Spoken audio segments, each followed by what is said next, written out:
Unlike Joe Biden, Prime Minister Albanese has not weighed in at all to the ICC push to issue arrest warrants in Israel. Trudy McIntosh, my colleague, is live at the desk. And Trudy, it's quite the contrast in language. Yeah, we saw that there from Joe Biden, the US president, our staunchest ally, emphatic in his language, saying that there is no equivalence between the actions of Israel and Hamas. It was a scathing assessment from the US president. His Secretary of State, Anthony Blinken, going further, calling this shameful. Also, they're pointing out they do not believe the ICC has jurisdiction when it comes to this matter anyway. A very different tone, though, from Prime Minister Anthony Albanese. He was pressed twice on this morning, asked explicitly about Joe Biden's comments and whether he agreed with them. Before I bring you that, I wanted to show you that this is not just the US acting alone in its comments. This is a spokesperson for the UK Prime Minister Rishi Sunak saying the actions of the ICC is not helpful in relation to reaching a pause in the fighting, getting hostages out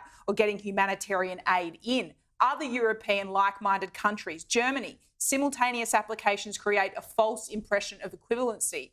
The Italians saying it's unacceptable to equate a terrorist organisation in Hamas to the Israeli government. This was the Prime Minister, though, this morning.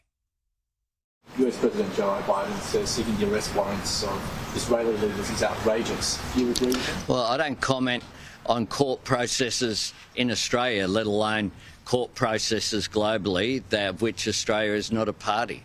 Do you agree with Joe Biden's comments? And is it I just answered the same question. Unlike Israel, Australia is in fact an ICC member state. So technically, if Benjamin Netanyahu was to have this arrest warrant issued, Kieran, we would then be obliged, if he were to come here, to arrest him.